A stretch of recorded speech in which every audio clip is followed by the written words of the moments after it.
Por favor, Natita, dirígenos en oración. Señor, queremos darle gracias por este tiempo, por esta penúltima clase, Señor, que hemos podido disfrutar, Padre, de aprender, Padre, con las enseñanzas del pastor junto al hermano Ricardo. em, con respecto a todo lo que tiene que ver con el creacionismo, Señor, que todo lo que hemos aprendido, Señor, sea usado para su gloria, para su honra, y Amén. que podamos seguir aprendiendo, Señor, Sí, en estas últimas clases que nos quedan. así Padre, nos capacitamos como su iglesia porque sabemos de que es importante y oramos por todos los que se han sumado, por los que se van a sumar y también, Señor, por todos los que van a ver los videos en YouTube, Señor, por la gente que va a comprar el libro. Señor, Amén. oramos para que usted pueda también darles el entendimiento y pueda seguir guiando y capacitando a su iglesia desde el lugar que sea, Señor, con las herramientas que hoy usted nos facilita y pone a nuestra disposición. Ayúdenos a ser una iglesia, Señor, que utilice las herramientas, Señor, que se ponen en nuestras manos. Gracias, Amén. Padre, por esta oportunidad. Bendecimos al pastor y este tiempo que vamos a quedar delante de usted, orando, confiando en que usted ha preparado nuestros corazones también para poder estar atentos a todo. Y lo hacemos con humildad, gratitud y oramos en el nombre de nuestro Señor Jesús. Amén. Amén. Amén, Amén. Amén. Amén. amén. Muy bien, voy a compartir la presentación y mientras hago eso, quería recordarles que lo que estamos viendo de Génesis, o sea, los primeros 11 capítulos en este libro, es apenas un quinto del libro de Génesis. Y por lo tanto es importante recordar que desde la perspectiva de Moisés, el autor de todo esto, y del Señor que está detrás de Moisés inspirándolo, lo central es los otros 4/5 del libro de Génesis. Y entonces les animo a estudiar eso, les animo también a conseguir los libros que faltan para estudiarlo, así como lo hicimos con este, que se haga cada uno despacito, que son mucho más fáciles de entender. Pero ¿a qué me refiero con esto? Y es que para Moisés el aspecto del desarrollo de los patriarcas hasta la formación de la nación misionera de Israel y de ahí a los propósitos divinos que se terminan de cumplir en el Mesías, es todo un programa. Yo no sé si a Moisés le faltaron antecedentes, si simplemente dependió de pocas fuentes y el Señor no quiso revelarle más detalles y por eso es bastante breve lo que tenemos en estos 11 capítulos, a pesar de que ustedes se dieron cuenta de que el libro es gordito y que se puede hablar todavía bastante más. Sin embargo, es poca la información que tenemos y mucho más de los patriarcas. Así que hay que entender el propósito de Dios detrás de esto y estudiar. Así es. Para hoy, lo que queremos analizar en esta penúltima clase es el Toledot de Sem, Cam y Jafet.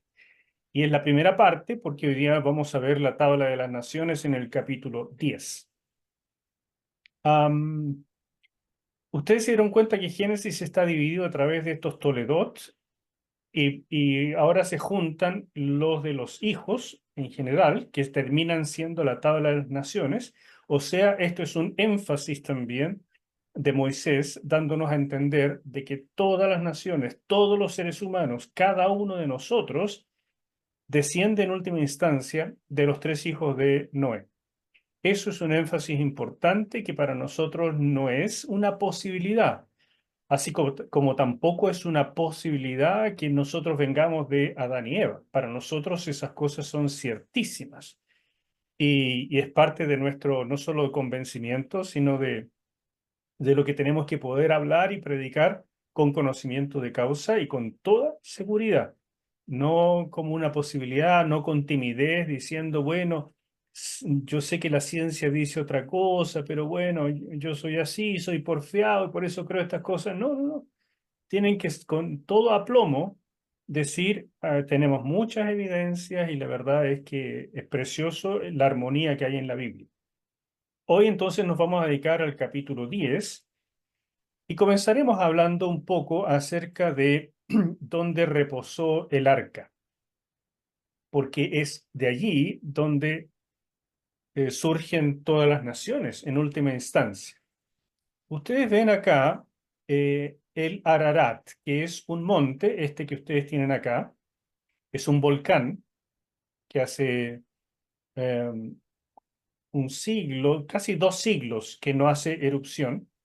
La última vez que hizo erupción fue en 1840, pero ha hecho erupciones varias veces. Estas laderas que les faltan son precisamente explosiones piroplásticas.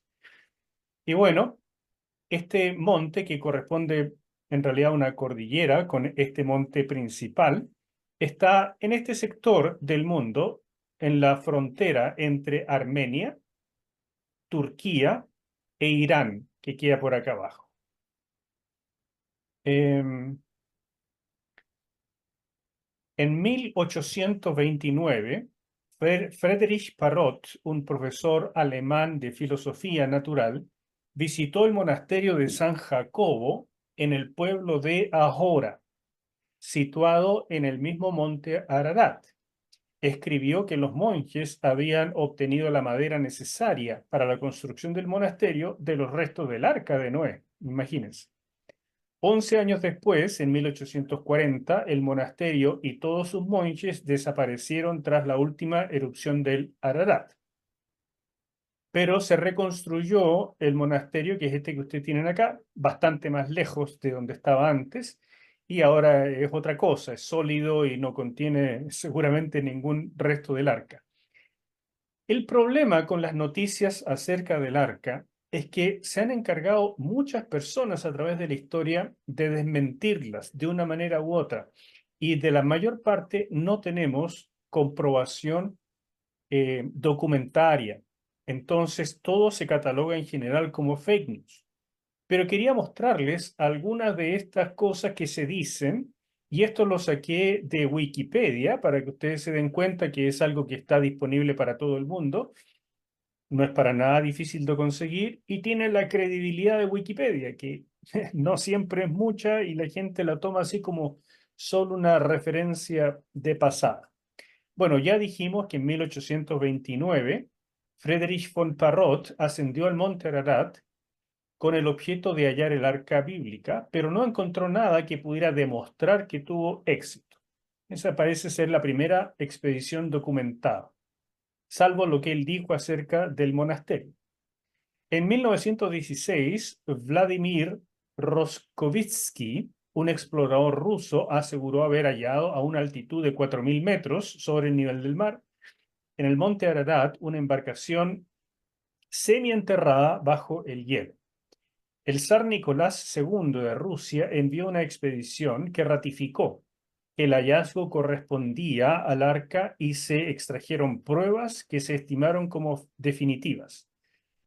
La Revolución Soviética y el fin del régimen zarista hicieron que dichas evidencias se perdieran para siempre. Entonces ustedes se dan cuenta que se dan estas noticias y después como que se pierden, y por lo tanto la gente los califica como simplemente fake news porque no quedan las evidencias y queda solamente el registro de que alguna vez existieron, pero no se pueden probar. Después de la Segunda Guerra Mundial, muchos escaladores y exploradores han señalado haber visto o hallado fragmentos del arca en las inmediaciones de la cima del monte Ararat. Varios documentales acerca del tema que incluyen rastreos satelitales. Las exploraciones han sido limitadas, ya que la situación geopolítica de la zona, en especial durante la Guerra Fría, aunque de eso ya pasó bastante tiempo, ha impedido la autorización de ascensos por los países que han convergido limítrofemente con la zona del Ararat, o sea, Armenia, Irán, Turquía y la ex Unión Soviética. Y aquí algunas noticias más. En 1949, una expedición turco-estadounidense fotografió lo que se conocería a futuro como la anomalía del Ararat, que es esta que les pongo acá, esta foto. que es una formación geológica que da la impresión de ser un barco o los restos de un barco, o por último el barro que dejó extendido hacia los lados por haberse aposado ahí. ¿Quién sabe? 1955 surgieron nuevamente noticias acerca de su supuesto descubrimiento cuando un alpinista francés llamado Fernand Navarra aseguró haber observado una estructura de madera a más de 4.000 metros sobre el nivel del mar, que identificó como el Arca de Noé.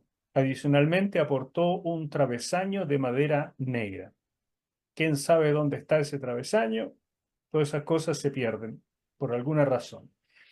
En 1965, un aviador turco fotografió lo que él creía se trataba de la huella de una embarcación entre unos campos de hielo en Ararat. Posteriormente se conocería como la anomalía del Ararat, esta misma. Esta anomalía es una formación geológica inusual que semeja haber sido depositaria del arca, ya que presenta la forma de un navío en forma de hoja y cuyas medidas son bastante parecidas a las descritas en la Biblia.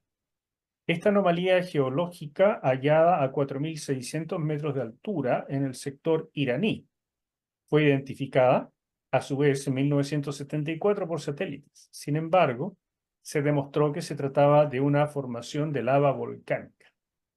Así que ustedes se dan cuenta, aparece una noticia, alguien dice, no, no es así, y se usan estas palabras fuertes, se demostró. Y ya sabemos que a la ciencia le encanta usar ese tipo de palabras como si ellos tuvieran justamente el veredicto final. En el 2010, unos investigadores chinos y turcos aseguraron en un 99% haber hallado una importante porción del navío. Dichos hallazgos incluían una sección compartimentada de madera datada mediante el método de carbono 14 en 4.800 años. Corresponde perfectamente con lo que nosotros hemos hablado acerca del diluvio. Y que podría haber albergado animales, ya que parecía un pesebre. No obstante, al mismo tiempo que se anunciaba el descubrimiento, un grupo cientista cristiano aseguraba que era un montaje fraudulento en cooperación con el campesinado de la zona. Todo esto está en este link de acá de Wikipedia, como les dije, ustedes lo pueden investigar. Y como se dan cuenta, y no solamente esto, hay bastantes más, hay gente que afirma lo que sea, pero finalmente, que sepamos, todo se cataloga de fake news. El monte Ararat, que es esta preciosura que ustedes ven acá, ¿no es cierto? En armenio se dice así, y el que pueda leerlo se gana un punto. Y en turco se dice así. Este está un poco más fácil, pero tampoco me atrevería a leerlo, no sé cómo se pronuncia.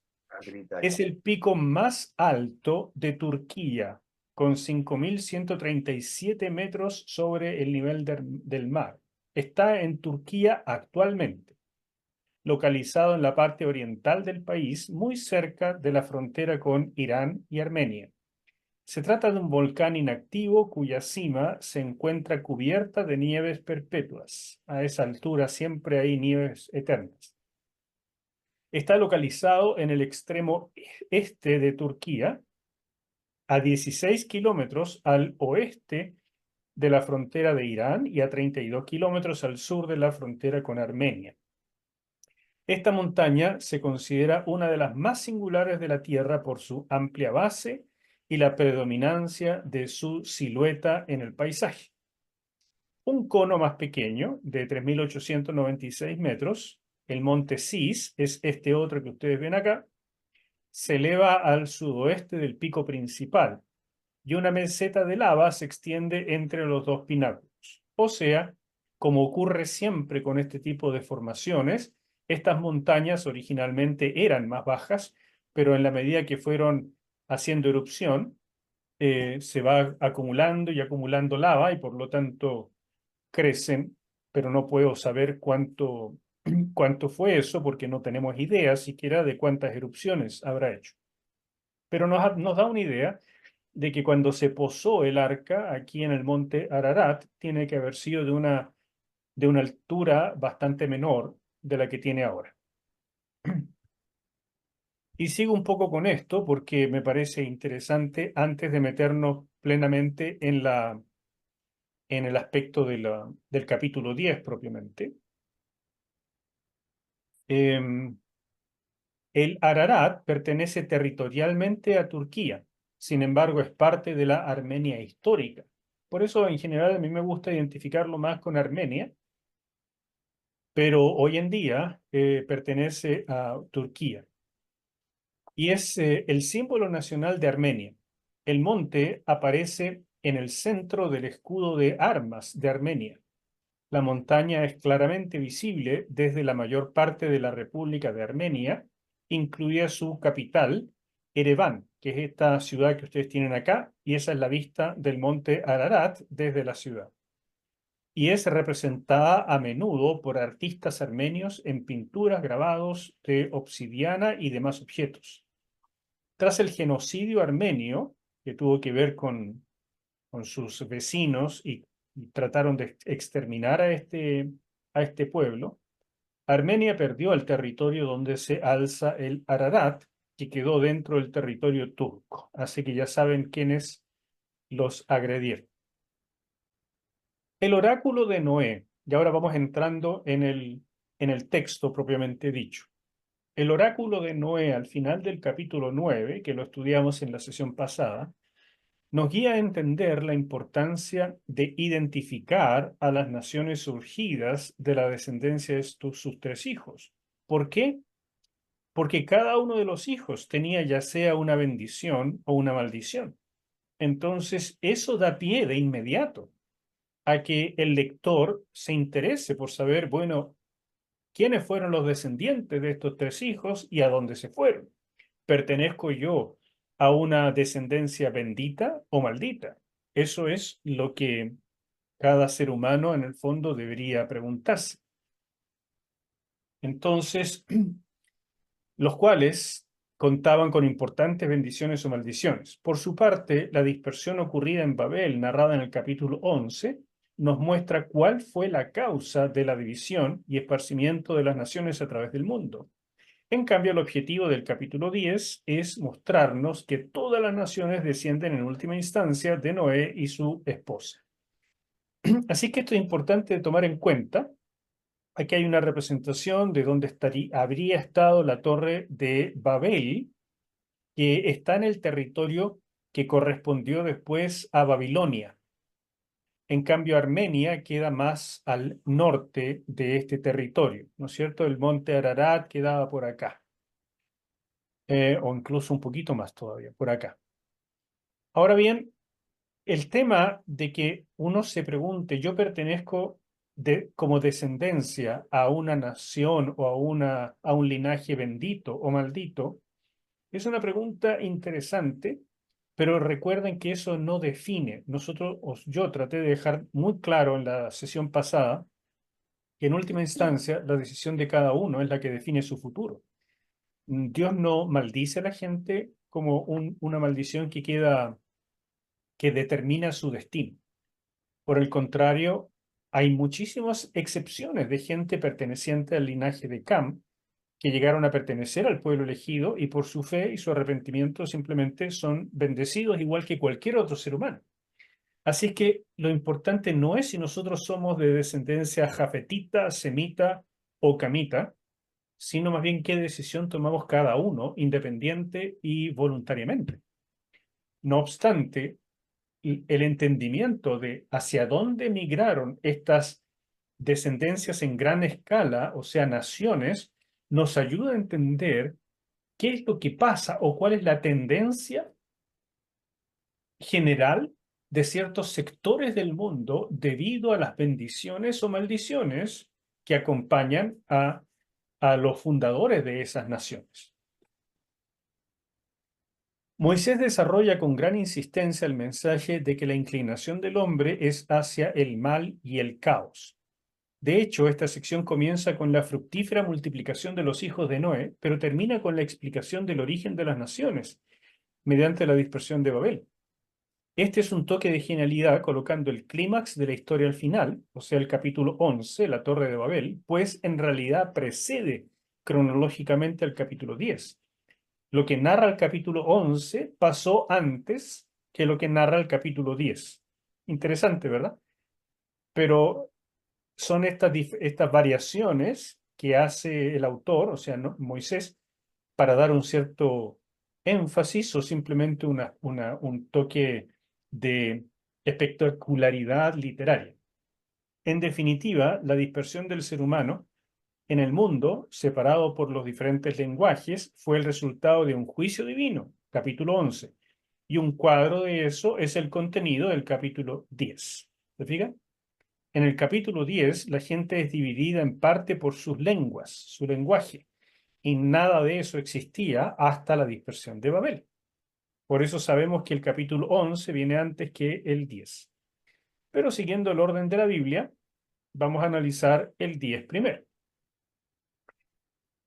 Esta es una representación artística de cómo se pudo haber visto desde fuera los muros de la ciudad y el alzarse del Sigurat, que tiene que haber sido la Torre de Babel, en la ciudad de Babel, que posteriormente se llamó Babilonia. Es importante mantener en perspectiva que desde un punto de vista cronológico, la Torre de Babel precede a la Tabla de las Naciones, como dije. En la tabla no hallamos ninguna explicación de cómo llegaron a formarse y separarse las naciones, no obstante, el autor lo insinúa en el 10:25 cuando habla de Peleg. Ya vamos a llegar allá. Porque el punto de contacto entre ambas narrativas es el nacimiento de Peleg. Ah, no, llegamos al tiro. Cuyo nombre significa división. El incidente del capítulo 11 debió ocurrir en la época de sus padres, precisamente porque al darle este nombre al hijo, habla de que en su nacimiento, o muy poco antes de su nacimiento, se produjo la dispersión de Babel. Entonces, cerca de su nacimiento, lo cual fue recordado en su nombre, como era costumbre en el mundo antiguo. Grandes eventos se recordaban en los nombres de los hijos. En otras palabras, el capítulo 11 muestra la causa, mientras el capítulo 10 nos habla del resultado.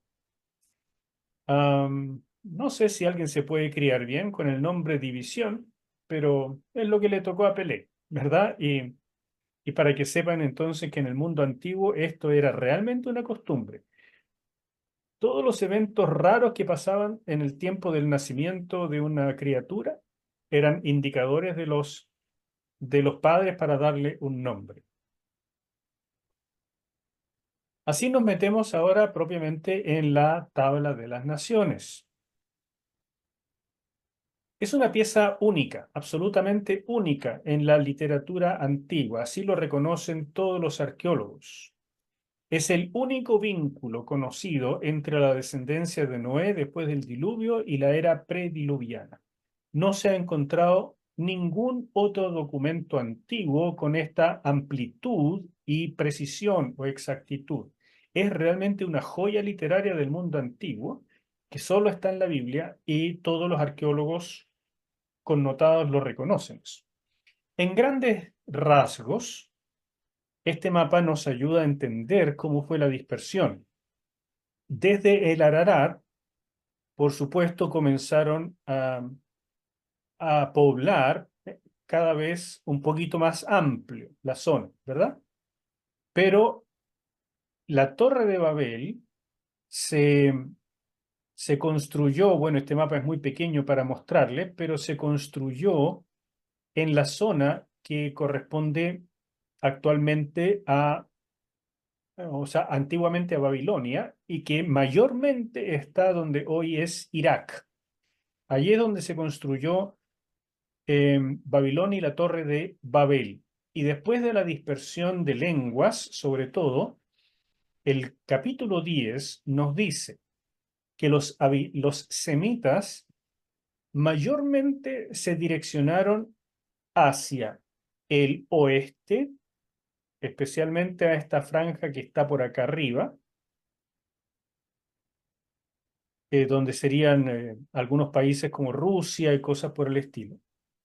Y también hacia el sur, a, a la zona que es la península arábiga y en alguna medida a la India.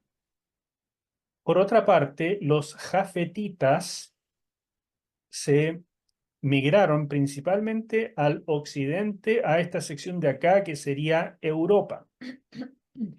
Y algunos también se fueron hacia el oriente, y por eso se le llama las migraciones indo-arias o indoeuropeas, porque se fueron hacia la India y hacia Europa, indoeuropeas, pero todos corresponden a la etnia de los arios o los jafetitas. Los camitas, en cambio, migraron mayormente hacia el sur, tomando este sector acá de Canaán y después poblando en gran medida África. Y todo lo demás es resultado de las otras migraciones, como por ejemplo los jafetitas que conquistaron varias partes de Centroamérica, los semitas que se fueron hacia Norteamérica y así. Pero eso ya son migraciones posteriores. Las primeras son las que vemos acá, estas, que es lo que describe la tabla del capítulo 10.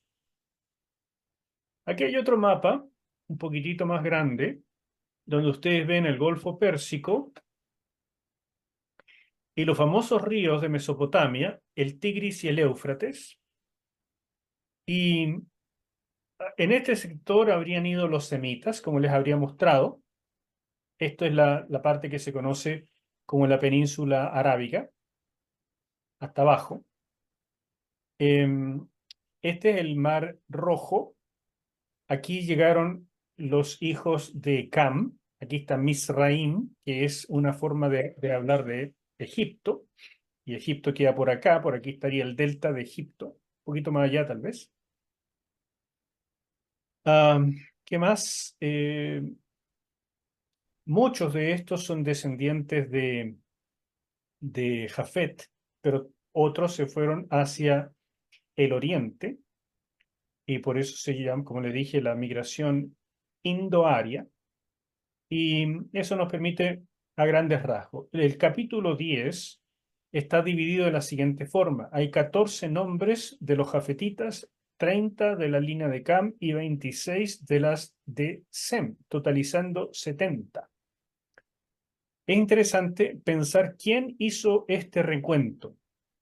Y en el libro defiendo la teoría de que la tiene que haber hecho Sem, por varias razones que están en el libro, sobre todo por la amplitud de la línea semita, o sea, él tuvo mucho más contacto con eso, mientras que esto nos dice a priori que tiene que haber tenido un contacto mucho menor hasta la quinta generación con los jafetitas, mientras que los camitas se quedaron más cerca, porque hay solo 14 nombres, mientras 30 de Cam. El total de 70 puede ser una coincidencia, pero también puede ser un arreglo literario, agarrando solamente los nombres de las personas o personajes o lugares más importantes desde la perspectiva de Israel y haciéndolo calzar entonces el número 70 con el número de personas que entraron a Egipto con Jacob cuando migraron y que en última instancia dieron origen a toda la familia de Israel, como dice Deuteronomio 32:8, que habla precisamente de este mismo número 70. Los nombres de la tabla incluyen individuos, tribus, ciudades y los habitantes de esas ciudades o países, así que no es una tabla que solamente incluya nombres, sino es muy variada. Es una forma etnográfica de expresar esto de una manera que no es la que se usaría hoy, pero para la época era lo adecuado. Evidentemente, eh, los pueblos y naciones mencionados son aquellos que eran de interés para Israel en la época de Moisés, por lo cual no es una lista exhaustiva desde el punto de vista etnográfico actual. Sabemos que hubo muchos nombres que se saltaron, evidentemente, pero, pero se eligieron aquellos que tenían una importancia bien especial para Israel. Voy a seguir un poquitito más para redondear el tema y cuando empecemos con cada una de las tres líneas, cedo la palabra para preguntas o comentarios, para que se los anoten mientras tanto y no se les olvide. Esta es una nota que aprovecho de mostrarles, que es una nota de estructura, de cómo Moisés estructuró la tabla de las naciones, y esto nos habla también de arte literario. En la estructura de la tabla hallamos una división en 3 secciones conforme a los 3 hijos de Noé, lo cual es bastante obvio, no podía ser de otra manera. Cada sección fue estructurada mediante un encabezado, después un desarrollo y finalmente un colofón o conclusión. Es la misma, son sinónimos estas dos palabras. Entonces ustedes ven ahí el encabezado diciendo estos son los hijos de Jafet, después el desarrollo, donde hay una elección bien particular de los hijos que se van a colocar y después de los nietos, porque tampoco se colocan todos los descendientes, sino que se escoge bien precisamente. Y termina con una conclusión que da paso a la siguiente línea. ¿Ok? Eso es arte literario porque significa que no es simplemente que el autor, Moisés, estaba tomando fuentes de alguna parte y los tiró a la Biblia todo desordenado. No, él lo ordenó de manera precisa para dar el mejor impacto posible al lector. Otra cosa interesante de la estructura es el orden que le dio y lo hizo a través de estos elementos. En Jafet menciona tierras, lenguajes, familias y naciones, en ese orden, mientras que en Cam y Sem usa este otro orden, familias, lenguajes, tierras y naciones. Eso nos sugiere que para Jafet el aspecto de las tierras fueron más predominantes, fueron más importantes en su expansión, el asentarse y obtener tierras, mientras que para Cam y Sem, que estaban aparentemente más cerca, el aspecto de las familias fue mucho más importante y las divisiones a través de lenguajes, que posteriormente se tradujo en tierras y naciones, pero no con la misma predominancia que Jafet.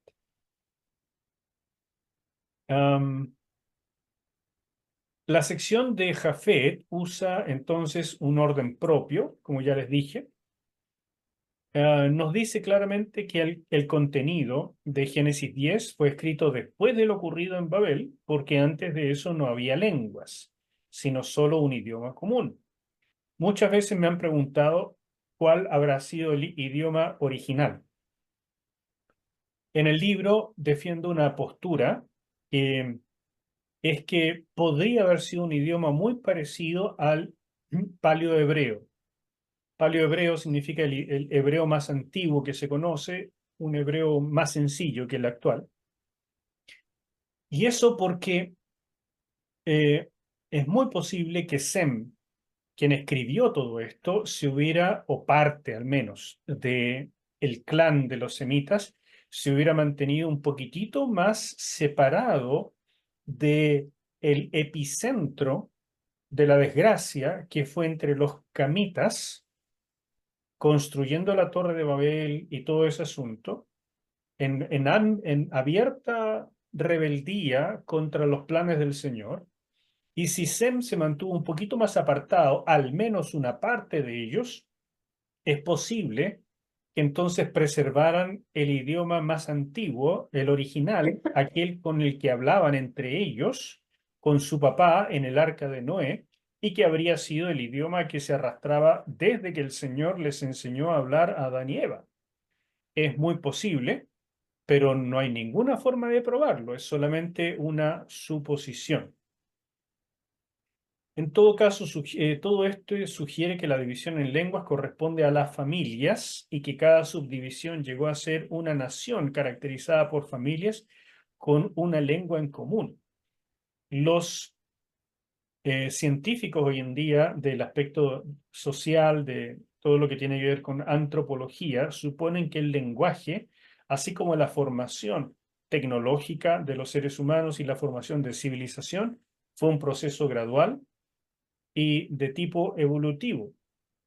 Pero la Biblia va exactamente en otra dirección. Dice que había originalmente un lenguaje único y que por un castigo de Dios se produjo esta división, que ya vamos a explicar cómo se podría haber producido, pero que fundamentalmente es una maldición y que fue prácticamente instantánea, no en un periodo largo de tiempo, en una secuencia de evolución del idioma. Otra cosa que hay que mantener en cuenta es que los datos que la Biblia nos aporta nos dicen que la división de la Torre de Babel habría ocurrido 101 años después del diluvio. Así que eso es para que se hagan una idea, es bastante poco tiempo después del diluvio y más o menos los cálculos son muy difíciles de hacer en esta parte de la historia de la humanidad, pero algunos dicen que podrían haber habido del orden de 30.000 personas ya sobre la Tierra en ese minuto, a partir de las cuatro familias, digamos, incluyendo a Noé y su esposa, que bajaron del arca. Para el autor, las naciones mencionadas en este capítulo eran de primera importancia por la influencia que tendrían sobre Israel. Ese es el criterio con el cual se escogieron las naciones, tribus y lenguas. No un estudio acabado desde el punto de vista etnográfico. O sea, nos interesa todo, queremos saberlo todo, porque esto es una enciclopedia. No. Moisés lo que le interesa es lo que le pasa a Israel.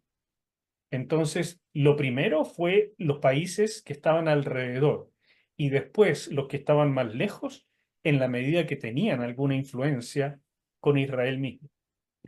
Entonces, lo que le interesaba era, en última instancia, dejar meridianamente clara la ascendencia de cada una de ellas, de las naciones, en alguno de los tres hijos de Noé. En última instancia, todos los seres humanos después del diluvio eran descendencia de Noé, como dice claramente este versículo, y es algo que yo les ruego que se anoten en su Biblia, porque muchos cristianos todavía le siguen el juego a la ciencia, diciendo, ok, creemos en una creación, pero sí debe haber habido un poco de evolución también, o Dios manejó la evolución. No, sí creemos en la historia de Adán y Eva, pero a lo mejor Dios hizo otros seres humanos paralelamente, porque si no, ¿con quiénes se casaron los hijos y cosas así? No, sí creemos en el diluvio, pero seguramente sobrevivió alguna gente y por eso se produjeron después estas mezclas y cosas por el estilo. Bueno, hermanos míos, yo les digo que con lo que hemos estudiado, ustedes tienen de más argumentos para decir, no, no fue así. Y si yo quiero creer que fue de otra manera, estoy en total libertad, pero es mi decisión. No es lo que la Biblia dice. La Biblia dice exactamente lo que les estoy mostrando acá y lo dice tajantemente, no a medias tintas. Y por último, creo que voy llegando a la última parte antes de dar la palabra. Aquí tienen una muestra de unos azulejos encontrados en Egipto en la época de Ramsés III, donde muestra la apariencia de los cananeos en aquella antiquísima época. Entonces nos muestra, muchas veces los filisteos en las películas son colocados con esta apariencia, pero esto nos dice que tanto los filisteos como los cananeos tenían una apariencia muy similar. En medio de todas esas tribus, naciones y lenguas sobresalen los cananeos. Ese es el enfoque principal de Moisés, sin duda alguna, quienes ocuparon la tierra de Canaán. Y las poderosas naciones del oriente, las cuales se derivaron del reino de Nimrod. O sea, estamos hablando de Babilonia, Asiria y Egipto. Egipto no se deriva de Nimrod, pero sí es camita también. Esas son las tres naciones o grandes imperios con los que tuvo que verse constantemente eh, Israel. Y también los persas, pero ellos vienen después y los persas son una mezcla posterior. Entonces Nimrod, el primer monarca de la humanidad postdiluviana. La tabla de las naciones de Génesis 10 debía ser el mapa misionero de Israel. Esto es la gran importancia, hermanos míos, de Génesis 10. A todo el mundo le da lata en la Biblia leer las genealogías, pero uno tiene que preguntarse por qué están ahí. Es importante que el lector bíblico y sobre todo el estudiante bíblico siempre se pregunte por qué están ahí. Y tiene que preguntarse eso por dos razones. La primera es que Dios lo inspiró, así que él tenía algún propósito. Esa es la más importante. La segunda es que escribir, el papel, la tinta y conseguir un escriba era absolutamente caro en la antigüedad, era prohibitivo. Entonces, cuando los documentos antiquísimos se agregaba algo, especialmente algo largo, como el capítulo 10, significa que no es algo que se podía prescindir de ello. Es algo importantísimo desde la perspectiva del autor. Por lo tanto, esas dos cosas nos dicen que no seamos tincados nosotros y que nos demos cuenta que si algo está en la Biblia es algo que tenemos que ponerle atención, aunque nos parezca un poco aburrido. Pues bien, evidentemente Génesis 10 es de lo más aburrido en la Biblia porque son puros nombres y nombres tan antiguos que apenas si sabemos de dónde son. Pero para Israel no sería así. Para Israel sería fácilmente reconocible en la época de Moisés. Si no todos, el 90% de los nombres y las descendencias. Y por lo tanto, para ellos tenía que ser este mapa misionero que a veces nosotros o algunas personas tienen en las iglesias y que son estos mapas donde está hoy en día la franja 1040 y tantas otras cosas. Para Israel esto representaba su mapa de trabajo. Pero claro, Israel no lo entendió así. Nunca asumió completamente Israel que era la nación escogida, no para ser la nación súper bendecida, sino la nación escogida para ser los misioneros al mundo.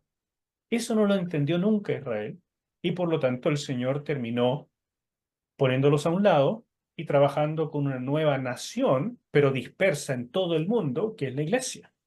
Entonces entendamos que todo esto tiene alguna relación muy importante. La esperanza para el mundo no vendría de los grandes imperios de la tierra, sino solo del Dios soberano, quien gobierna sobre todas las cosas y comisiona a sus misioneros a proclamar su buena voluntad para con los pueblos. Esta es una conclusión realmente interesante e importante. La tabla de las naciones contiene solo una sección de nombres, selección de nombres, posiblemente de aquellos personajes que llegaron a ser más notorios y sobre todo quienes tuvieron una influencia más destacada sobre Israel, como ya he dicho. Salvo raras veces o raras excepciones, las hijas no son mencionadas. Así que ustedes se dan cuenta que por qué aparecen puros nombres de varones.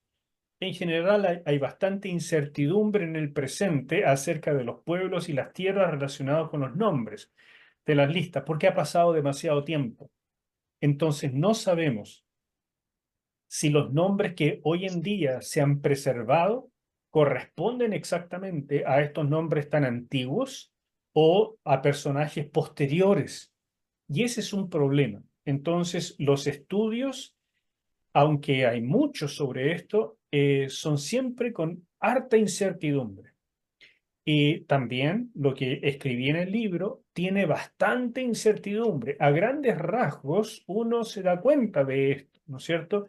Que del monte Ararat, de esta zona, que originalmente es lo que hoy conocemos como Armenia, salieron los jafetitas principalmente hacia el occidente, los camitas, eh, los camitas hacia el sur, ¿verdad? Pasando por acá, por Canaán, hacia África, y los semitas hacia la península arábica. Eso es a grandes rasgos, pero hubo muchas otras migraciones de tribus más pequeñas de parte de los hijos de estos.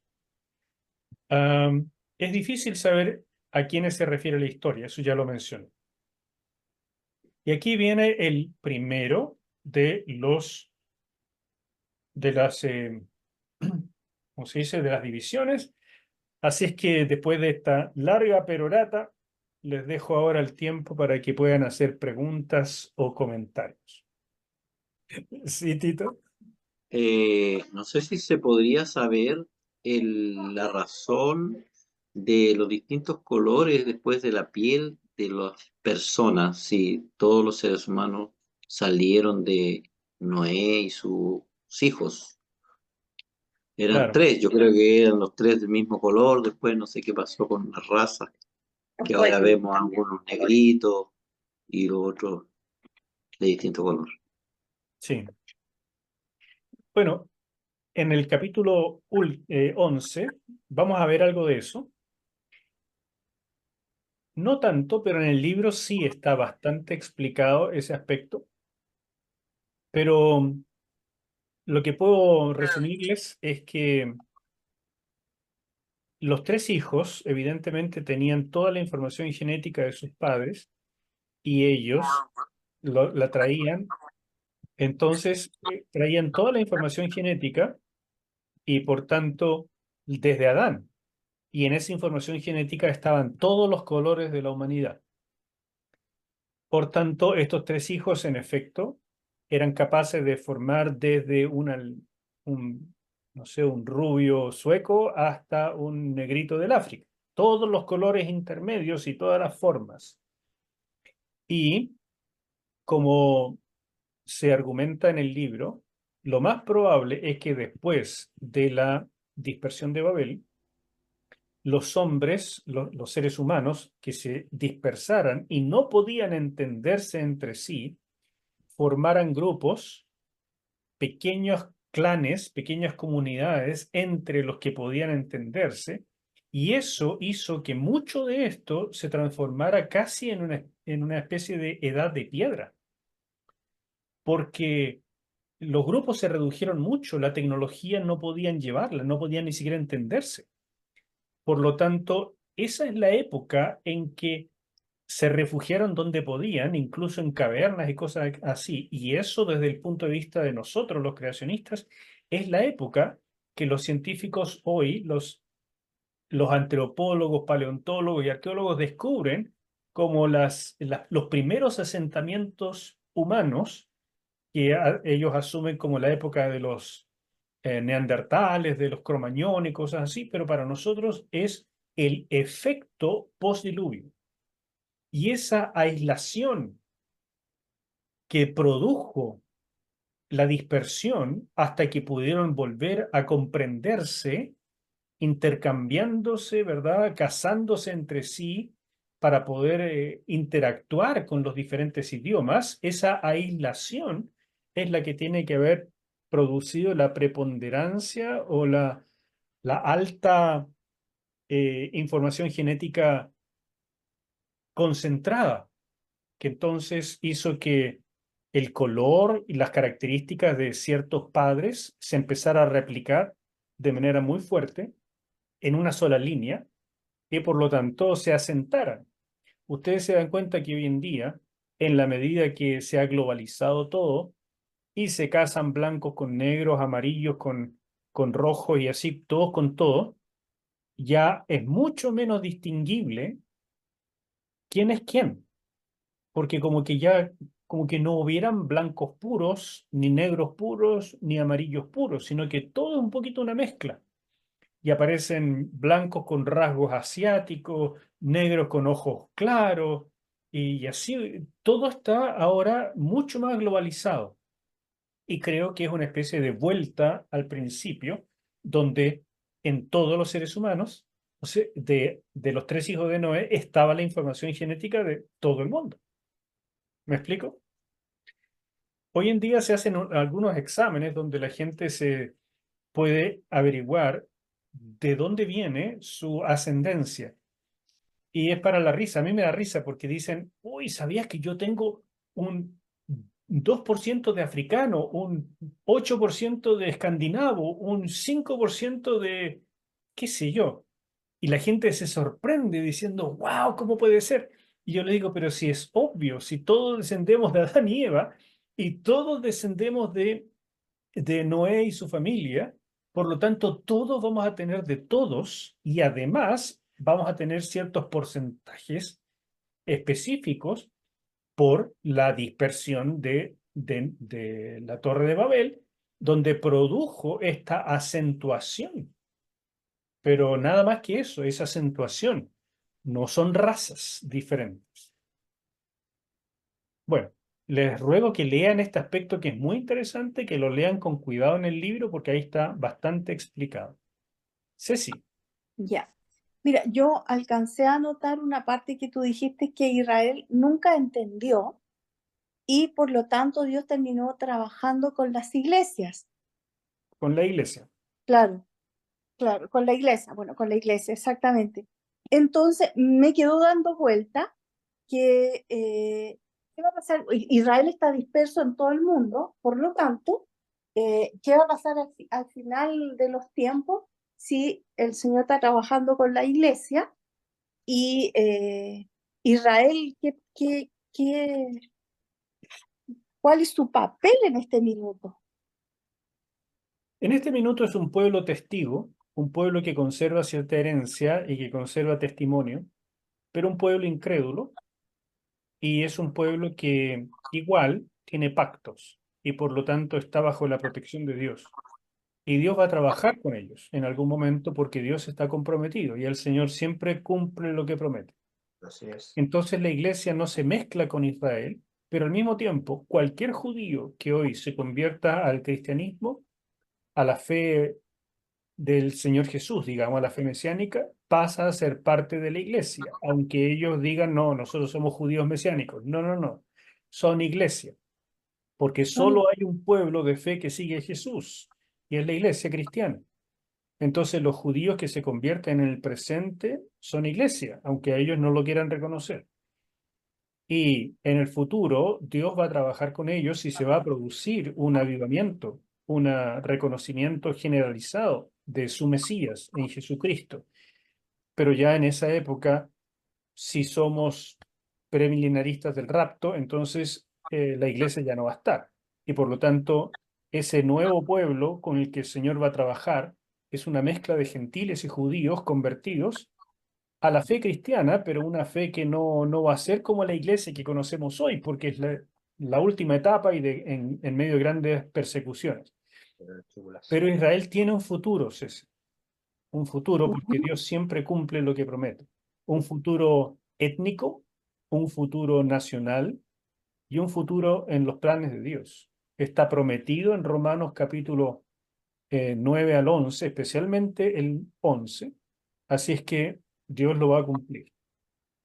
Y se habla mucho de los judíos mesiánicos, lo que tú dices, y en realidad ese rol lo tiene uno mismo. Porque siempre cuando escuchas de un judío convertido, se habla de un judío mesiánico. ¿Por qué? Así Porque es. creen en el Mesías. Claro, porque ellos no quieren perder su calidad de judíos. Y a mí la verdad me da lo mismo eso, pero no me da lo mismo cuando ellos creen que es una especie de iglesia separada, o mejor dicho, una iglesia de mayor categoría.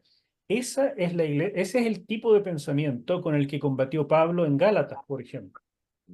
No es necesario ser judío para ser cristiano, porque los que somos de fe somos hijos de Abraham, no por descendencia de sangre, sino por descendencia de fe. Entonces, Sí. ese es el verdadero cristianismo, ¿ok? Y cuando un Sí. judío se convierte, le guste o no, pasa a ser parte de la iglesia donde ya no hay una barrera entre judío y gentil, como dice Pablo en Efesios. O sea, a los judíos de verdad que les cae como patada en la guata a Pablo, porque Oh, les quita todo lo especial. Y Pablo dice, yo amo a mi pueblo, pero son más porfiados que una mula. Entonces, aquí se trata solo de un camino, que es Jesucristo, una fe, que es seguir a Jesucristo, un bautismo, que es en el nombre de Jesucristo, y por lo tanto una iglesia. Y esa iglesia, mis queridos, no es la iglesia evangélica, no es la iglesia luterana, no es la iglesia católica, no, es el pueblo de fe que sigue a Jesucristo de verdad. Y ese pueblo está disperso en todas partes del mundo y la verdad es que se puede identificar a veces en un sectorcito de la Iglesia Católica, en un amplio sector de la Iglesia Evangélica y en otras partes. pero no debemos ponerle nombre, porque eso nos hace nuevamente como dueños del camino y la salvación, y eso no es así. Sí. ¿Ok? ¿Te ayuda? Muchísimo. Qué bueno, Ceci. Gracias. ¿Alguien quisiera hacer algún otro comentario o pregunta? El libro habla de que este es como la tabla de las naciones de Génesis 10 debía ser el mapa misionero de Israel. O sea, quería...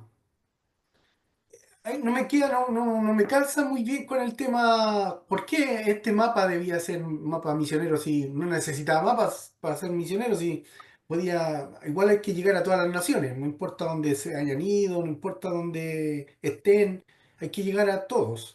Pero ¿por qué este mapa era como debía ser el mapa misionero de Israel? ¿Podría aclarar un poquito el tema? ¿Había algo especial con alguna...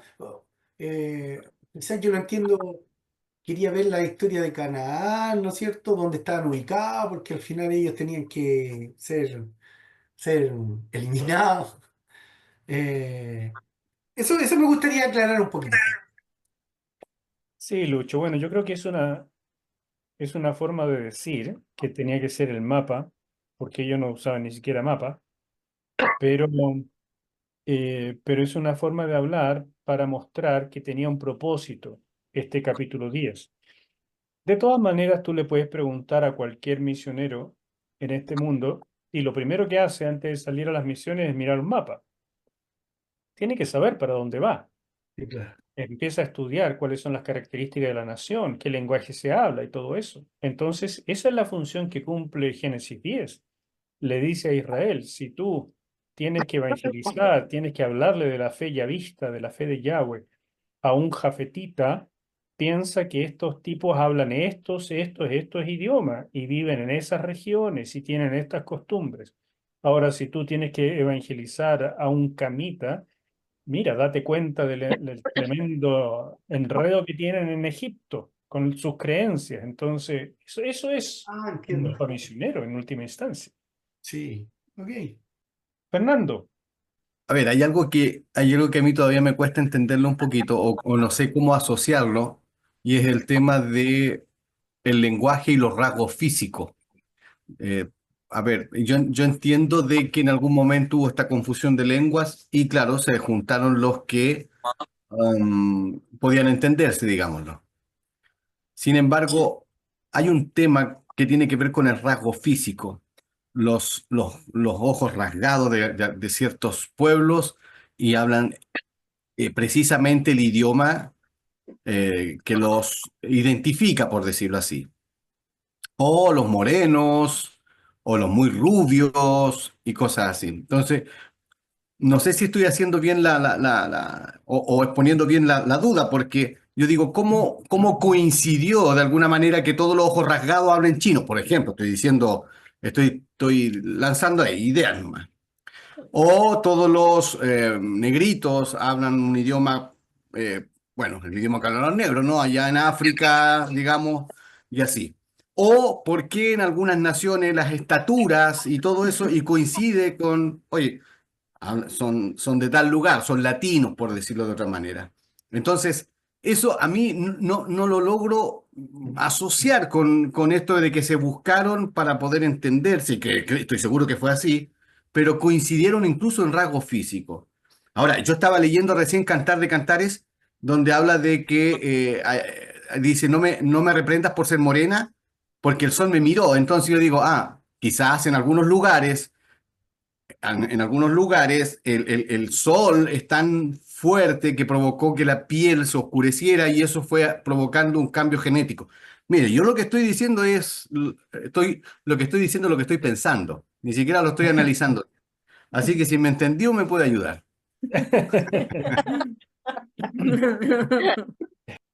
después de la dispersión de Babel, los seres humanos, como tú bien dijiste, se dispersaron y se aislaron por un buen tiempo, porque no podían entenderse con los otros. ese aislamiento hizo que una familia, digamos, de 20 personas, 30 personas, comenzaran a cuidarse entre sí, cazar, comer juntos, reproducirse entre ellos.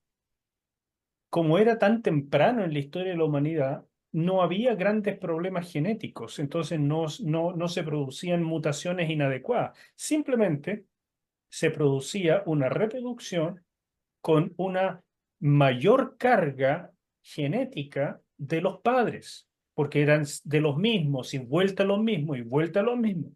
Entonces, si los padres eran más rubiecitos, ¿qué iba a salir? ¿Un moreno? No, cada vez más rubio, cada vez más rubio, cada vez más rubio. Si además esos migraron hacia las zonas más heladas, Escandinavia, Noruega, lo que hoy es Noruega, ¿no es cierto? Y todos esos lugares más fríos, donde hay muy poco sol, ¿qué le iba a pasar a la piel? Cada vez se produce menos mielina y la persona se vuelve menos bronceable. ¿Te fijas? Cuando tú pones a un sueco al sol, resulta una jaiba, no una persona bronceada. Por lo tanto, eso es lo que pasa. Esa aislación produce un aumento de la carga genética en una sola línea. ¿Me voy explicando? Entonces, evidentemente, hay una relación entre el idioma y el parecido genético, porque se aislaron de acuerdo al idioma y dentro de ese idioma empezaron a reproducirse. Y por lo tanto, la carga genética era cada vez más fuerte. Y es por eso que en la antigüedad, digamos, no tanto antigüedad, pero hace unos 100 años, 150 años, las diferencias eran mucho mayores en la humanidad entre blancos, negros, asiáticos y tantas otras cosas. ¿Por qué? Porque había mucho menos mezcla. Hoy en día, como está todo más globalizado y tenemos lengua franca como el inglés y nos entendemos y tal la tecnología y todo eso, se produce mucho más mezcla. Entonces ahora es más difícil saber quién es quién. Mm. Pero hace 150 años, o sea, a la vuelta de la esquina, hace muy poquito, estaba todavía muy seccionada la humanidad por rasgos y esos rasgos coincidían con un idioma que los digamos, Identificada. identificaba. Mm. ¿Me cachan? Ujú. Claro, y ahí tendríamos que sumarle, bueno, usted lo dijo, pero tendríamos que considerar también el lugar geográfico, que Por también supuesto. afectó, digamos. Porque O sea, imagínate una población como los aborígenes de Australia. Esos tienen que haberse separado de otros y cruzando alguno de estos estrechos que había o por barco y se asentaron en Australia y tienen que haber quedado aislados de otras poblaciones humanas por siglos. Entonces son unos rasgos genéticos muy particulares. No se parecen a ningún otro aborigen de otra parte. ¿Te fijas? mm, Y ahí uno se da cuenta de que la aislación juega un papel importantísimo. mm,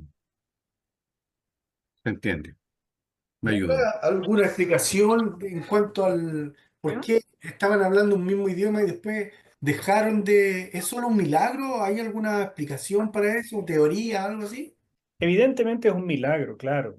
Es un milagro de intervención de Dios, es un juicio y Dios operó un milagro.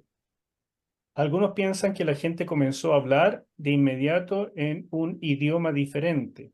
Hay otras propuestas que es la que yo coloco en el libro y defiendo, que es que no se produjo el milagro de idiomas diferentes, sino que se produjo un milagro donde las personas ya no entendían su idioma original, sino que ellos entendían lo que hablaban como si fuera su idioma original, pero en realidad eh, ellos hablaban otra cosa. Y por lo tanto, el que estaba al lado les estaba hablando y ellos creían que estaban hablando en su idioma original, pero en realidad decían una cosa y que el otro ya no podía entender. Y Sí, esa, claro. y esa esa confusión donde, pero habla bien, o sea, no te entiendo, ¿por qué estás pronunciando tan raro? Una Eso ACV, le estaba pasando una ACV. como que le estuviera haciendo una broma, entonces eso hizo que finalmente, bueno, ¿qué es lo que estás tratando de decirme? Y no se entendieron y eso obligó a que los que sí se entendían, que probablemente eran las familias más aclanadas, esos tuvieran que finalmente salirse de estas grandes urbes porque ya no podía haber cooperación social. Entonces, cuando ya no hay cooperación social, ¿cómo tú compras o vendes si no entiendes nada y el otro no te entiende? A señas nomás, a duras penas. ¿Cómo logras en el trabajo dar instrucciones y recibir instrucciones? Ahí sí que queda el caos. ¿Cómo se logra en el tránsito? ¿Cómo se logra en la industria? ¿Cómo se logra el gobierno, en la política, dar instrucciones, dar un discurso, lo que sea, si los otros no me entienden? Y no es asunto de que ya empecemos a ponernos de acuerdo. No, pues, porque ustedes se dan cuenta de lo difícil que es aprender otro idioma. Demora mucho tiempo. Por lo tanto, hasta que se dieran cuenta de las diferencias y de cómo ponerse de acuerdo y de qué significa esta cosa y qué significa para ti, cómo se dice en tu lengua nueva, tiene que haber pasado décadas, sino siglos. Así que el proceso es complejo y esto lo podría explicar mucho mejor un lingüista, pero, pero Eh, ahora con lo que les digo espero que se lo pueda imaginar. No, no es tan difícil de imaginar. El proceso es complejo. Sí, pastor, yo había leído esa parte de que de repente empezaron a hablar y los otros no le entendían. Sí, eso está claro. La Biblia también dice que empezaron, nadie se entendía. Lo que pasa es que mi pregunta iba más que nada en el sentido de que habrá alguna explicación así tipo científica a ese nivel de alguien que explique que la diferencia en lengua, no sé, de repente pasa algo con el lenguaje, la forma de hablar, tendrán alguna, no sé, a eso me refería, sí entiendo que usted explicó y las consecuencias de no entenderse, obvio, sí, eso lo explica súper bien en el libro, pero algún efecto científico donde diga, como confirme la variedad de idiomas, algo así, a eso me refería. Bueno, los estudios lingüísticos confirman la variedad y alta complejidad de los idiomas y confirma también algunos idiomas que no parecen descender de ningún otro, como por ejemplo el armenio y el persa. Pero eh, el tema, como le digo, lingüísticamente hablando, es súper complejo y les aseguro que no hay muchos estudios sobre esto porque la gente simplemente, los estudiosos, los universitarios, no creen en el relato de Génesis, no creen que esa sea la causa de esto. Entonces ellos tratan de explicar este asunto por evolución y por lo tanto lo ven como un proceso largo, largo, largo en el tiempo. Y nadie se ha puesto, que yo sepa, a explicar con mucha precisión el proceso científico detrás de esto, aunque a lo mejor lo hay en estos movimientos de apologética que les he mencionado, pero yo no los conozco. ¿Les parece que seguimos un ratito más? Esta es la línea de Jafet. El nombre Jafet en hebreo se dice Yefet y aparece en la literatura antigua como Iapetos o Iapetos, el legendario padre de los griegos. Y también aparece como Iapetí o eh, Iapeti, el ancestro de los arios en la India. Uno a veces no entiende mucho cómo arios pueden relacionarse con la India. Uno asocia a los arios como los alemanes y gente así, pero los jafetitas se fueron hacia esos dos lados, tanto Europa como hacia la India. La mayoría de los nombres en la descendencia de Jafet pueden ser trazados hasta el presente y corresponden a los pueblos indoeuropeos, India, Europa. o indo-arios, otra forma de decirlo, los cuales poblaron Europa y una rama importante emigró hacia el este, asentándose en Persia e India. Así que aquí está la línea, no es muy difícil de trazar. Son estos nombres que aparecen en la Biblia en grandes profecías. ¿Qué más le puedo decir? Algunos de estos han sido preservados, sobre todo en la región de Rusia y en otros, pero son característicamente nombres que poblaron Europa más que cualquier otra zona. Esta es la línea de los camitas. Como digo también en el libro, aparentemente el que está escribiendo esto es Sem, y él habla de su hermano mayor, que es Jafet, y después de su hermano menor, que es Cam. Y Sem habría sido el del medio. Esa es mi apreciación sobre el tema. La lista de los descendientes de Cam contiene naciones cuya influencia fue muy importante para Israel, y por eso lo detalla con mucho más detalle que Jafet. Y se mencionan aquí 30 nombres. Incluye, sobre todo, a los más peligrosos rivales de los israelitas en la antigüedad, los babilonios, que surgen acá de Nimrod, los egipcios, que surgen de, ¿dónde está? De Misraim. Aquí están todos ese sector, ¿ya? Aunque los Kaftorim son, y los Kasluhim son, son los de Kaftor. ¿Cómo se llama esta isla? La isla de Creta, principalmente. Entonces aquí hay mezclas. Y eso es interesante de entender también, ¿eh? Se lo voy a decir de inmediato. Y por supuesto los cananeos, que son los descendientes de Cam a través de Canaán, que son estos de acá. Y aquí le puso bastante detalle Moisés, primero porque los conocía muy bien, segundo porque era la gente donde llegarían para exterminarlos.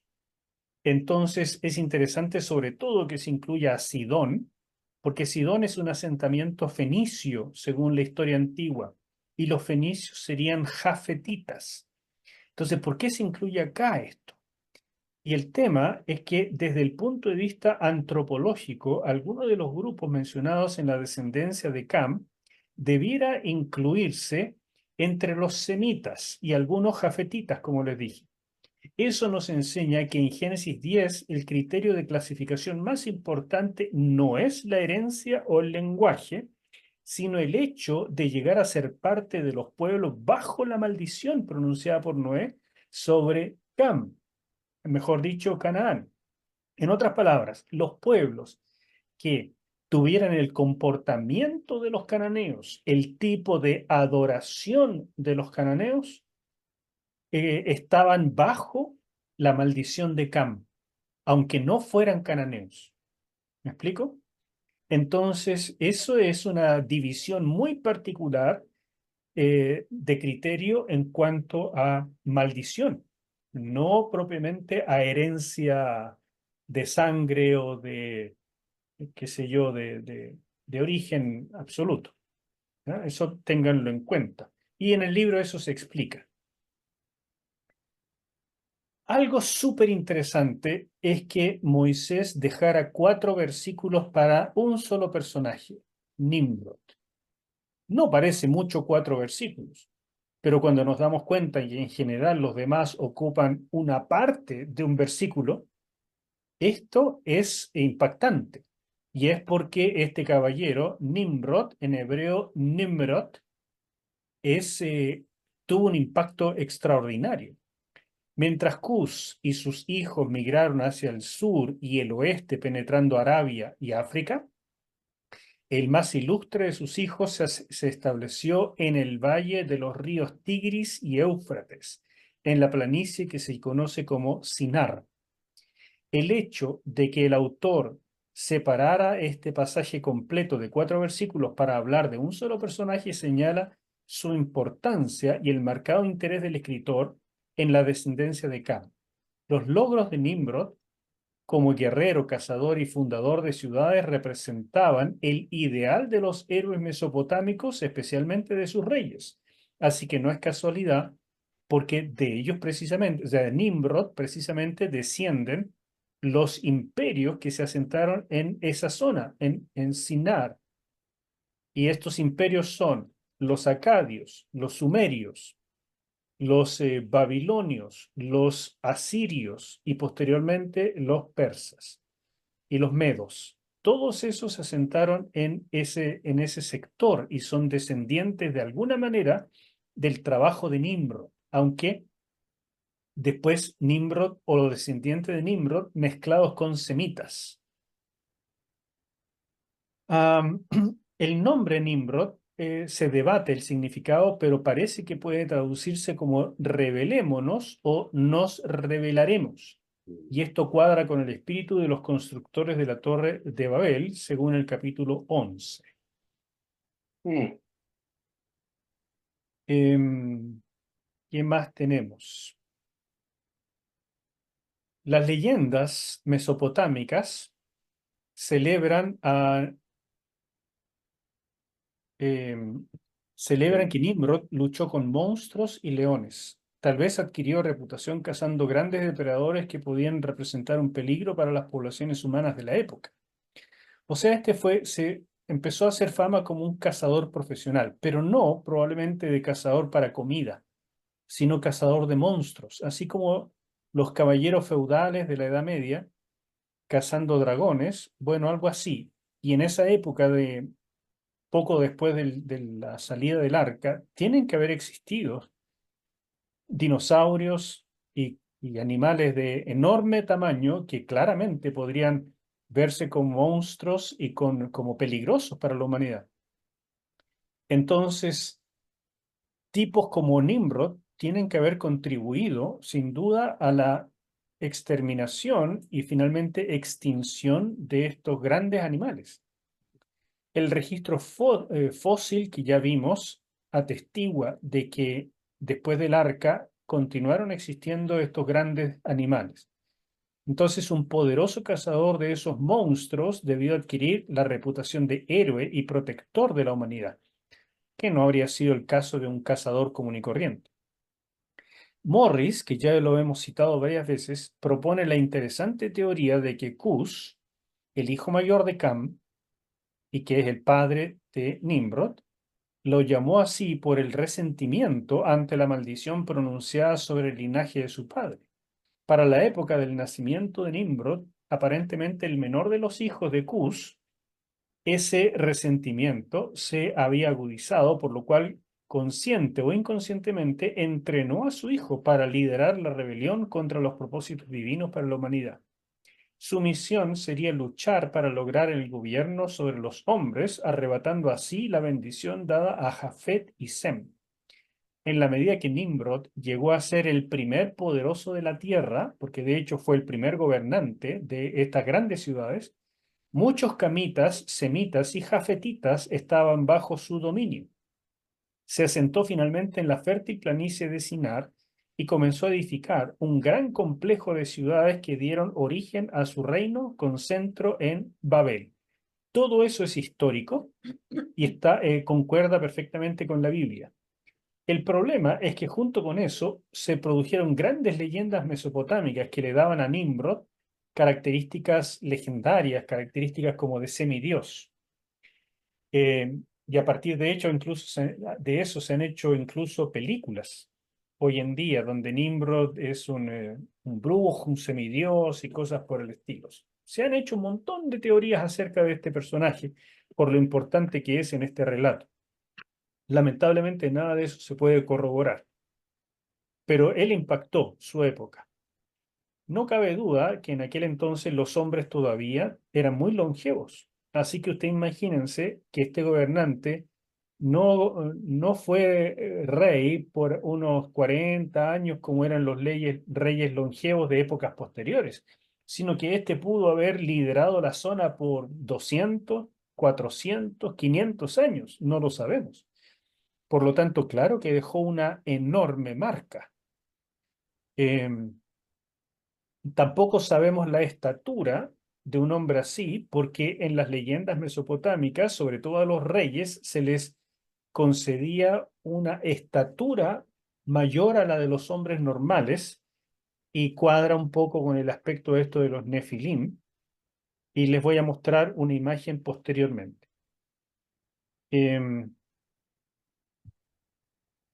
Aquí tenemos a este personaje que se llama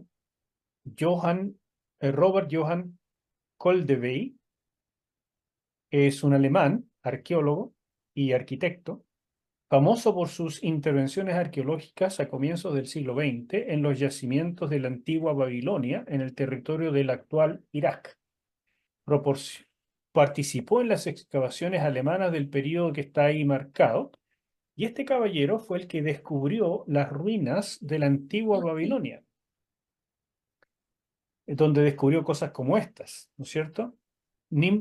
Ahora, la antigua Babilonia es famosa en el primer milenio antes de Cristo, o sea, específicamente en el siglo VII antes de Cristo.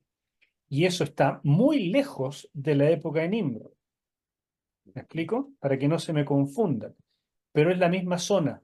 Esa es la zona heredera de los imperios de Nimrod, o sea, del reino de Nimrod. Ahora, Nimrod aparece estrechamente relacionado con Asiria, la cual es llamada la tierra de Nimrod por el profeta Miqueas, y posiblemente con los acadios, quienes conquistaron Babilonia en el tercer milenio antes de Cristo. El rey reinó en Uruk, esa es la capital. Unuk es la misma palabra para los sumerios. Acadios y sumerios son prácticamente el mismo pueblo. Podría entenderse como sinónimos. Y es la misma tierra Erek, la actual Barca, en la tierra de Sinar o Mesopotamia, actualmente 64 kilómetros al norte de Ur. La Ur que hoy se conoce, que es la Ur tercera, por las excavaciones, y a unos 160 kilómetros al sudoeste de Babilonia. Uruk fue una de las primeras ciudades sumerias, y alguna vez Gilgamesh, el famoso Gilgamesh, que no sé si les suena, bueno, no puedo entrar en tantos detalles de historia, pero este es un personaje histórico de la antigua Mesopotamia extremadamente importante y famoso. Fue su rey. Algunos proponen incluso que Nimrod era el mismo Gilgamesh. A su lado se menciona Babel o Babilonia, que significa en acadio, Babili, puerta de los dioses, o Babilani, puerta de los dioses. Esto es en singular y esto es en plural. Si Babilonia no fue la ciudad más antigua de Mesopotamia, al menos se tiene registro de su existencia desde el tercer milenio antes de Cristo. Fíjense qué antiguo. Ciertamente era la metrópolis más importante hacia el primer milenio antes de Cristo. Y también encontramos esto de acá.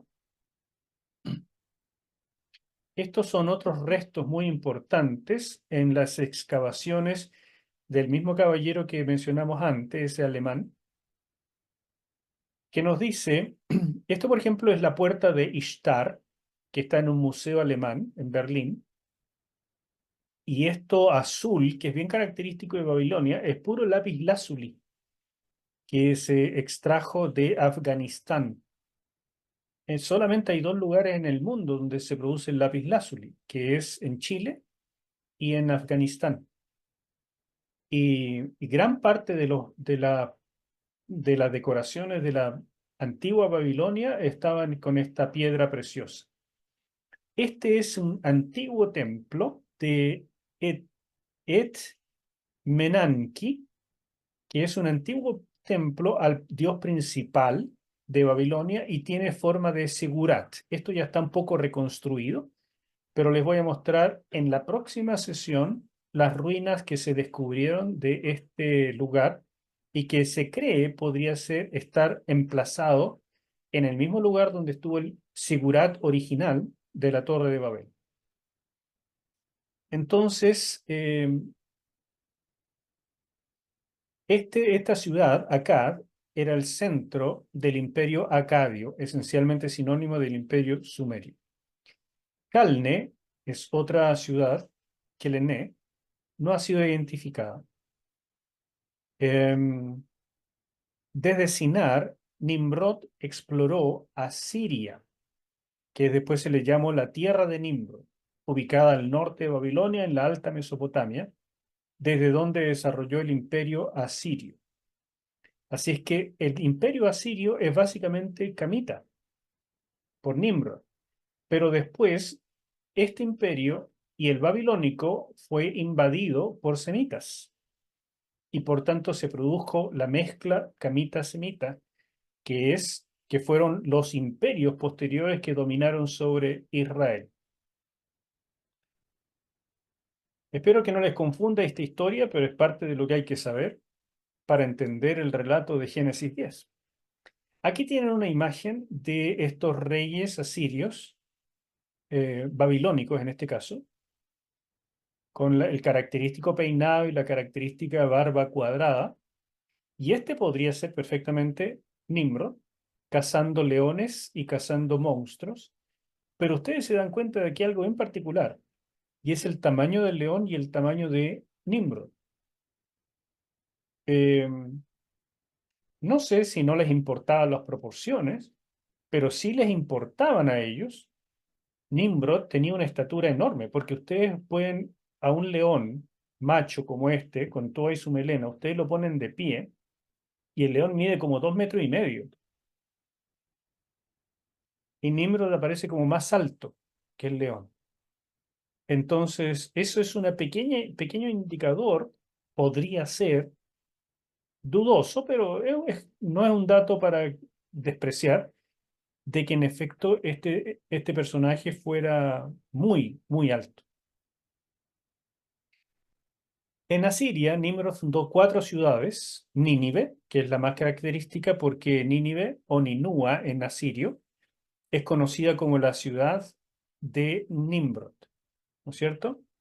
De hecho, según la leyenda de Asiria, fue fundada por un tal Ninus, que seguramente es una distorsión del nombre Nimrod. Otra ciudad es Rehobot, Cala, que ya habíamos visto, y Resem. Son las 4 ciudades que fundó Nimrod en este periodo. Tanto Asiria como Babilonia fueron conquistadas posteriormente por semitas, pero Nimrod, camita, fue su fundador. En consecuencia, la población de aquellos imperios era una mezcla de semitas y camitas, como les había dicho. Y así llegamos a la última línea, que es la de los semitas, que es la que más le importa en última instancia a Moisés, porque de ahí viene el pueblo de Israel. En 10:21, el texto comienza afirmando la relación de Sem con Eber. Sem, Eber. ¿Por qué? Porque de ahí vienen los hebreos, y eso es lo que le interesa. Pero de manera bien especial, Moisés toma Eber y sigue después la línea de Joctán y coloca todos estos descendientes de Joctán. No obstante, al final del capítulo 11, desarrolla la línea de Eber a través de Peleg, porque esa es la línea de donde viene Taré y después Abraham. Entonces, esta es la línea de donde vienen los israelitas, ¿ok? No esta. Pero en esta parte, hasta aquí en el capítulo 10, a Moisés lo que le interesa destacar es la relación de Eber con Sem. Entonces, el texto comienza esta relación de Sem con Eber, porque para el autor lo central era establecer la ascendencia de los hebreos o israelitas a partir de la rama bendecida, eso importante, de Sem. El texto hebreo dice literalmente, en el versículo 21, hermano de Jafet el grande o mayor. Todas las traducciones al español asumen que mayor, está acá, modifica a hermano, acá.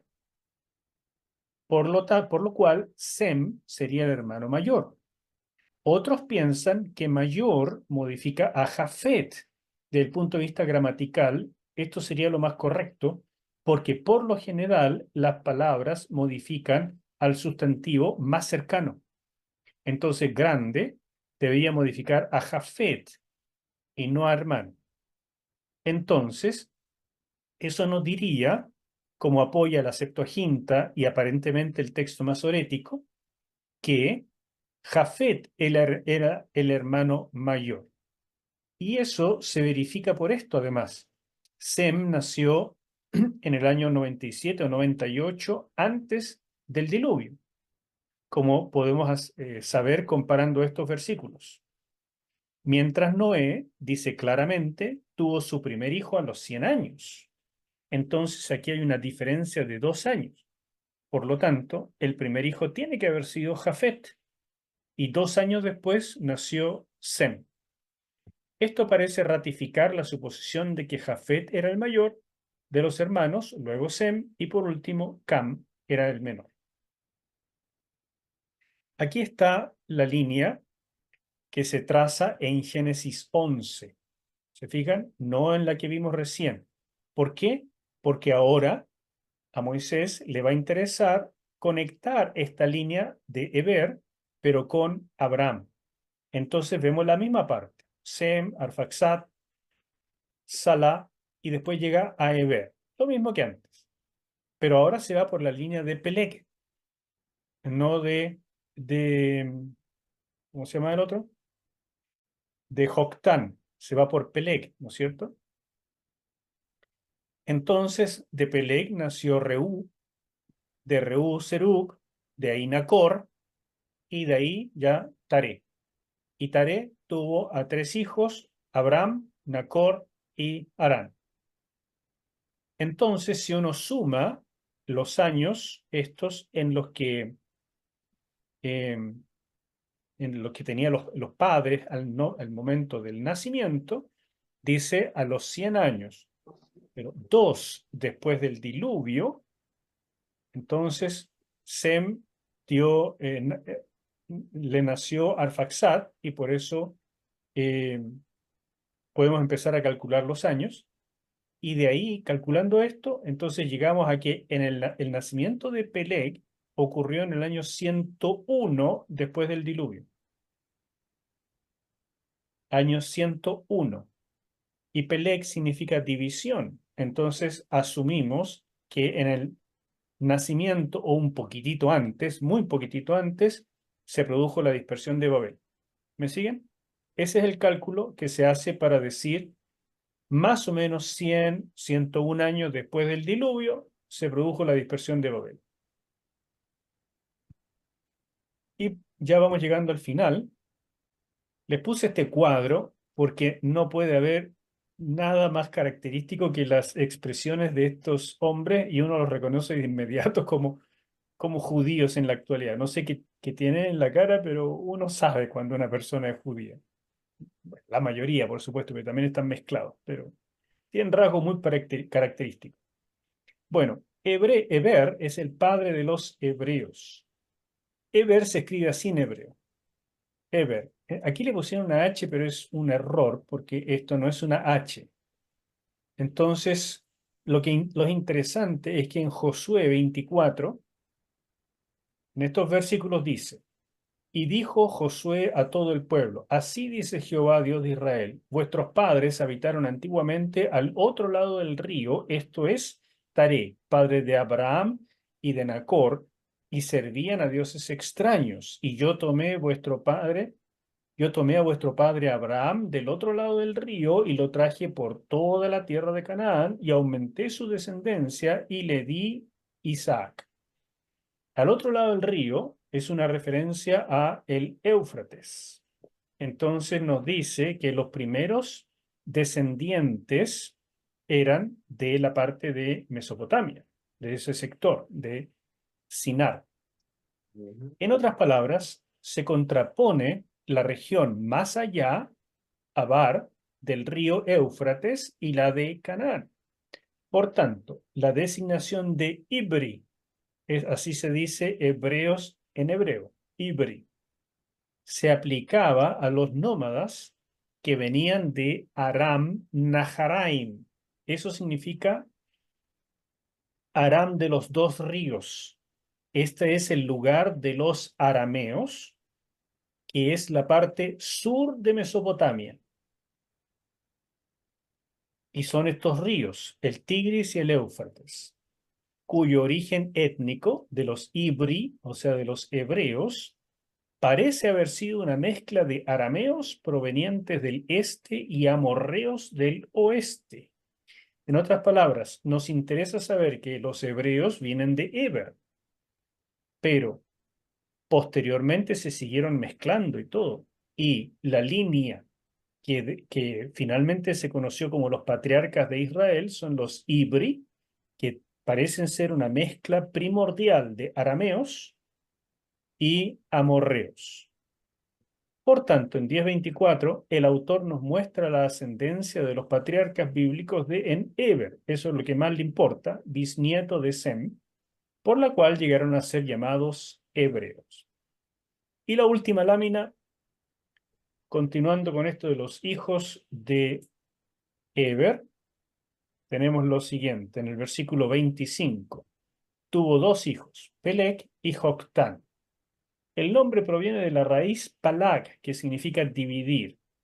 El autor aprovechó esto para hacer la relación del nombre con la dispersión ocurrida en Babel, porque en la época de Peleg, seguramente poquito antes de su nacimiento, se produjo la confusión de lenguas en Babel y la dispersión de las naciones. Así dice el versículo.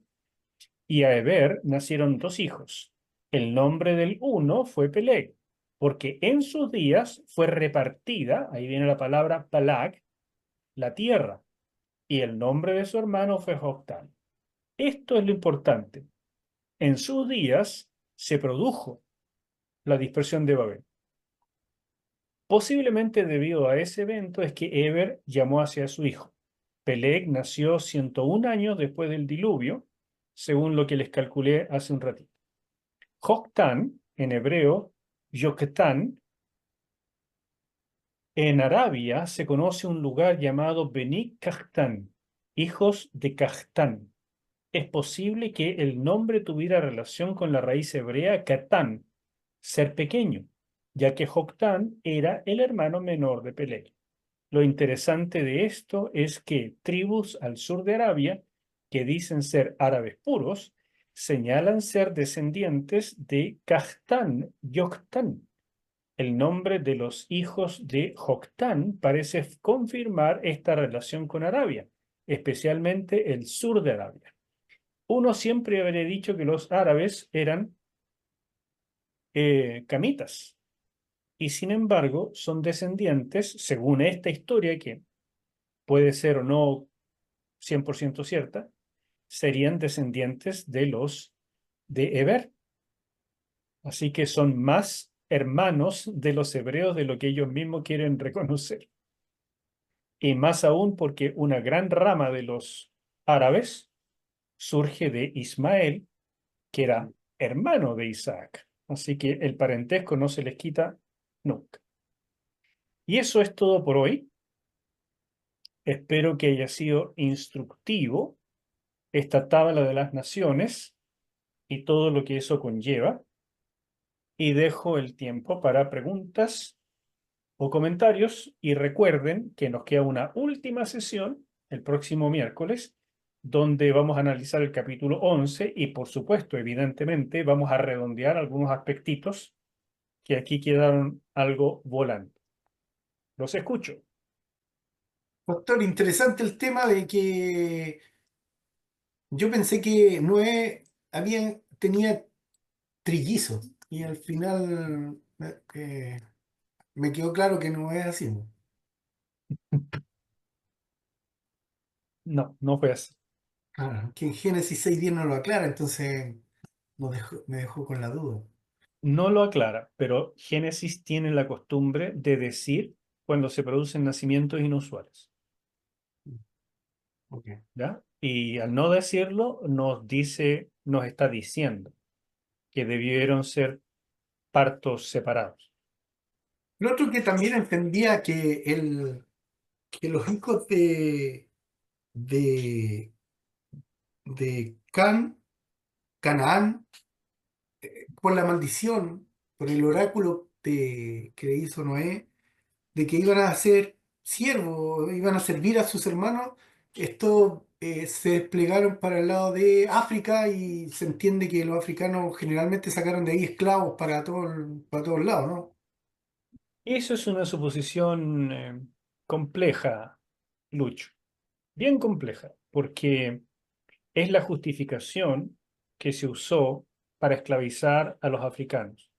E incluso la Iglesia Católica lo justificó la esclavitud de los africanos por el color de su piel, considerándolos subhumanos.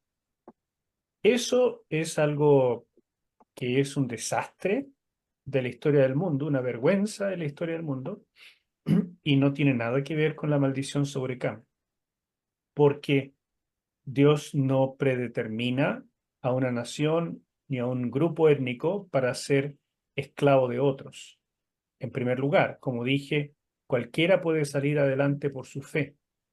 Y por otro lado, históricamente, otros grupos camitas, que no son los africanos, no fueron esclavizados, sino que más bien ellos fueron los grandes poderosos de las naciones e incluso esclavistas, como es el caso de los egipcios, por ejemplo, y de los mismos cananeos eh, que poblaron la tierra prometida, y sobre todo de los fenicios, que eran esclavistas y transportaban esclavos a todas partes del mundo.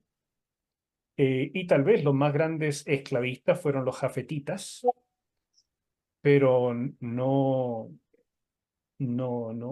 es que ellos se concentraran en los camitas o cananeos, sino en cualquiera, que derrotaban a cualquiera. Entonces la esclavitud de los negros africanos es un resultado muy, pero muy posterior. ¿Ok? Fueron esclavizados los negros del sur de Egipto, de Nubia, de Sudán. Fueron esclavizados, pero igual que otras naciones, no más que otras naciones. Y no la gente de África más del centro y sur. Esos fueron esclavizados muy posteriormente por los imperios de nuestra era cristiana. Saludos, buenas noches. Saludos. Me pareció interesante lo último que estaba igual comentando sobre el tema de los jafitas que tenían un carácter bastante peculiar en el tema de la esclavitud. Por ejemplo, acá en Latinoamérica el tema de la esclavitud ha sido como está igual documentado, digamos, por ejemplo, los incas eran esclavistas, o sea, es más, diluyeron pueblos enteros esclavizándolos y eso fue antes del imperio, antes de los españoles. Los españoles vinieron también a través de la esclavitud a someter a los incas, a los pueblos. Entonces se ve también que en Centroamérica pasaba lo mismo, o sea, un pueblo dominaba a otro y lo esclavizaba, y al final también terminaron siendo esclavizados ellos por los mismos jafitas.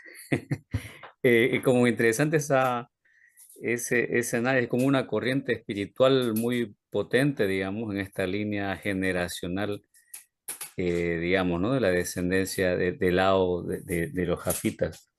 Me gustó mucho, sí, me gustó mucho esta explicación, la doy día como, o sea, bueno, obviamente, ¿no? El tema de la lectura del libro, en esta área cuando se puede tomar, digamos, con una luz distinta al aspecto antropológico, o sea, el tema de la descendencia, el tema de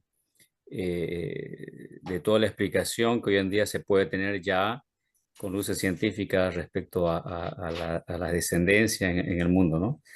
Pero igual me llamó mucho la atención que esto de alguna manera nos da un poco más de luz para poder también incluso comprender la naturaleza de la historia de los pueblos, porque si uno hace una línea de tiempo, como que se repite generación tras generación ciertas conductas y que también tienen que ver con las promesas o también las declaraciones hechas por Noé o qué sé yo, también las decisiones propias que tomaron estas familias, ¿no? Entonces, no, me gustó mucho la temática planteada hoy día acerca de las naciones, creo que es bastante un enfoque bastante claro en un tiempo en que ya hay bastante información, ¿no? Y que podemos procesar mejor estos detalles. Eso. Así es. Muchas gracias, José, por tu comentario. Josías, perdón, me equivoqué. Bueno, hermanos míos, gracias otra vez por su asistencia, como siempre. Y vengan con harto ánimo para la próxima semana, para que completemos bien lindo el curso. Y les animo después a repasar los videos y también van a estar subidos en YouTube por si quieren seguir viéndolos en el futuro. Coméntenlos y sobre todo compártanlos, recomiéndenlos. Dios les bendiga. Nos vemos la próxima Chao. semana. Muchas Harto gracias. ánimo. Muchas gracias, Gracias. pastor. Chao, chao. Cariños Buenas a todos, noches. hermanos. Gracias, Un bendiciones. abrazo.